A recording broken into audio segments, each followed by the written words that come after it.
Hi everyone. Acne या pimple एक बहुत ही कॉमन प्रॉब्लम है और काफ़ी बार अगर पिंपल को टाइम पे ट्रीट ना किया जाए तो इससे एक्ने स्कारिंग हो सकती है। जब तक पिंपल्स जाएंगे तब तक चेहरे पे एक्ने के गड्ढे यानी स्कार्स या पिट्स रह जाएंगे। ये सब ना हो उसके लिए आप एक्ने स्कार जेल्स लगा सकते हैं। सबसे पहले हम देखते हैं कि क्या है वो रीजंस जिसकी वजह से एक्ने स्कारिंग के चांसेस बढ़ सकते हैं।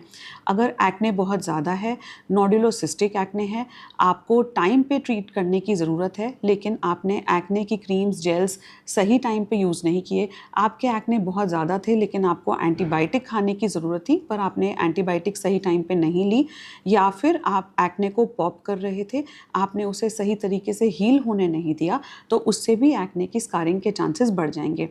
आज की वीडियो में हम बात करेंगे कुछ एक्ने स्कार जेल्स के बारे में। एक्ने स्कार जेल्स के बारे में बात करने से पहले एक चीज़ यहाँ पे क्लियर करना चाहती हूँ कि काफ़ी बार लोगों को लगता है कि जो एक्ने स्कार्स एक्चुअली में होते हैं उन्हें लगता है कि ये ओपन पोर्स हैं और वो उसके लिए ओपन पोर्स के लिए पोर रिफाइनर्स लगाते रहते हैं, नाइसिनामाइड सिरम्स लगाते हैं या फिर इसके लिए टोनर्स लगाते हैं। लेकिन अगर एक्ने स्कार्स हैं और ओपन पोर्स नहीं हैं तो वो कभी भी टोनर से अकेले ठीक नहीं होंगे।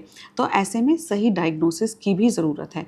अब अगर आपको पता चल गया कि एक्ने स्कार्स हैं, ये एक्ने स्कार्स बनने के चांसेस हैं क्योंकि एक्ने बहुत लंबा परसिस्ट कर रहा है, पेनफुल एक्ने है, नोडुलर एक्ने है, या फिर आपको सुपरफिशियल स्कारिंग नज़र आ रही है या एक्ने की रेडनेस लंबी रह रही है, तो ऐसे में आप सही टाइम पे जल्दी ही अगर एक्ने स्कार क्रीम लगाना शुरू कर दें तो आपको काफ़ी फ़ायदा मिल सकता है और एक्ने की स्कारिंग प्रिवेंट भी की जा सकती है।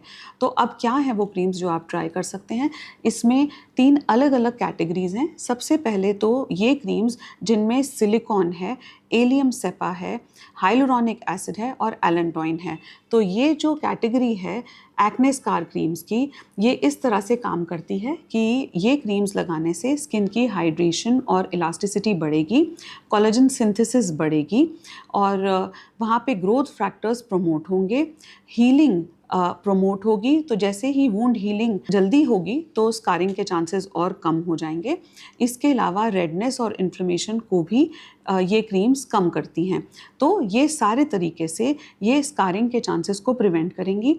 अब एक्ने स्कार जेल्स में जिनमें सिलिकॉन, एलियम सेपा, एलेंटोइन और हाइलुरोनिक एसिड है, इनके लिए आप ट्राई कर सकते हैं वैनिजा gold gel, pit stop gel जो रिक्विल का है, ब्रिंटन का acne scar cream, fix derma gel जिसमें एलोवेरा, एलेंटोइन और एलियम सेपा है, और हेक्सिलैक अल्ट्रा जेल।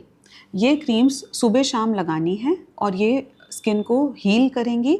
जैसे ही वुंड हीलिंग प्रमोट होगी और ग्रोथ फैक्टर्स बढ़ेंगे और कोलेजन सिंथेसिस होगी तो आपके स्कार्स अपने आप ही कम होते जाएंगे। अब इसके अलावा सेकंड क्लास जो एक्ने स्कार जेल्स के लिए आप ट्राई कर सकते हैं, ये है ट्रेटिनोइन बेस्ड जेल्स या फिर टेज़ारोटीन बेस्ड क्रीम्स। ये रेटिनॉइड्स की कैटेगरी में आते हैं। ये थोड़ा डिफरेंट तरीके से काम करते हैं।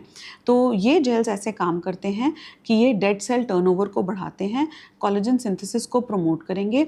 जैसे डेड सेल टर्नओवर बढ़ेगा तो वाइट हेड्स और ब्लैक हेड्स भी हटेंगे, स्किन का टेक्सचर स्मूथ होगा, ओपन पोर्स, फाइन लाइंस और रिंकल्स भी कम होंगे और अल्टीमेटली एक्ने स्कार्स भी बहुत शैलो होते जाएंगे धीरे धीरे। इसमें आप ट्राई कर सकते हैं सुपरट्रेट सी जेल या फिर नेक्स्ट्रेक टीसी जेल। ये 0.04% जेल हैं लेकिन ये क्योंकि थोड़े स्ट्रॉन्ग होते हैं तो इसके लिए ज़रूरी है कि आप मॉइस्चराइज़र साथ में ज़रूर लगाएं और दिन में आप सनस्क्रीन्स यूज़ करें। एक और बात, अगर आप ट्रेटिनोइन या टेज़ारोटीन बेस्ड जेल्स यूज़ कर रहे हैं, ये बहुत ज़रूरी है याद रखना कि आप इनको नहीं ट्राई कर सकते अगर आप प्रेग्नेंट हैं, लैक्टेटिंग हैं या कंसीव करने का सोच रहे हैं। इन जेल पर भी मैंने एक अलग से वीडियो बनाई है जिसका लिंक हम डिस्क्रिप्शन बॉक्स में शेयर करेंगे, तो आप ट्रेटिनोइन बेस्ड क्रीम्स को यूज़ करने का सही तरीका वहाँ से देख सकते हैं। अब थर्ड कैटेगरी जो है एक्ने स्कार जेल्स की, जो मुझे बहुत ज़्यादा पसंद है, वो है सेंटेला एशियाटिका बेस्ड जेल्स। तो सेंटेला एशियाटिका एक कोरियन हर्ब है और जब कोरियन हर्ब्स इंडिया में आए थे तो ये बहुत सारे मॉलिक्यूल्स बहुत पॉपुलर हो गए थे क्योंकि इनमें बहुत अच्छी वुंड हीलिंग प्रॉपर्टीज़ हैं। तो इसमें सेंटेला एशियाटिका के अलावा जिनसेंग एक्सट्रैक्ट, ऐसे बहुत सारी चीज़ें थी। इसमें स्नेल म्यूसिन भी था। अब सेंटेला एशियाटिका की खास बात यह है कि ये वुंड हीलिंग को प्रोमोट करता है, स्किन की रेडनेस, हाइड्रेशन, इलास्टिसिटी और फर्मनेस को बढ़ाएगा और स्किन की रेडनेस और इन्फ्लेमेशन को क्योंकि कम करेगा, तो सेंटिला एशियाटिका बेस्ड जेल्स लगाने से एक्ने स्कार्स बहुत अच्छे से हील होते हैं। अब सेंटिला एशियाटिका जेल्स में क्या क्या ब्रांड्स आप ट्राई कर सकते हैं वो हम अब देखते हैं। सेंटिला एशियाटिका थोड़ा महंगा है, तो इसलिए मैं सजेस्ट करती हूँ कि आप सेंटिला एशियाटिका बेस्ड मॉइस्चराइजर्स लगाना शुरू करें, क्योंकि ये हमें इकोनॉमिकल पड़ेंगे, बजट फ्रेंडली होंगे, मॉइस्चराइजर्स का काम भी करेंगे। मॉइस्चराइज़र भी लगाना ज़रूरी है अगर एक्ने प्रोन स्किन है तो क्या है वो मॉइस्चराइजर्स जो ऑयली एक्ने प्रोन स्किन के लिए हैं और जिनमें सेंटिला एशियाटिका भी है, ताकि आपको एडिशनल वुंड हीलिंग प्रॉपर्टीज़ भी मिल सकें। तो इसमें आप ट्राई कर सकते हैं डॉक्टर शेड्स का सेंटिला एशियाटिका और नाइसिनामाइड बेस्ड मॉइस्चराइज़र। नेक्स्ट है डॉट एंड की का सीका कामिंग नाइट जेल, इसमें ग्रीन टी और नाइसिनामाइड भी है सेंटिला एशियाटिका के अलावा। और थर्ड है डर्माको का 5% caeca glow daily face moisturiser, जिसमें सेंटिला एशियाटिका या सीका के अलावा अल्फा आर्बुटिन और ट्रानेक्सिमिक एसिड भी है। ये सारी क्रीम्स एक्ने स्कार्स को हील करने में हेल्प करेंगी।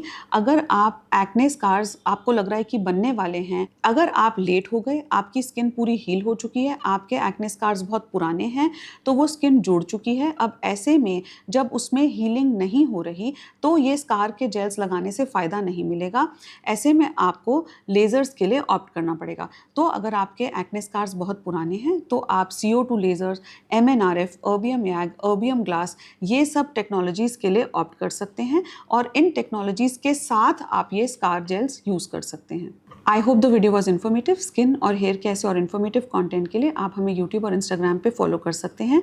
हमारा यूट्यूब और इंस्टाग्राम हैंडल है दादू मेडिकल सेंटर और DMC trichology. Thanks for watching.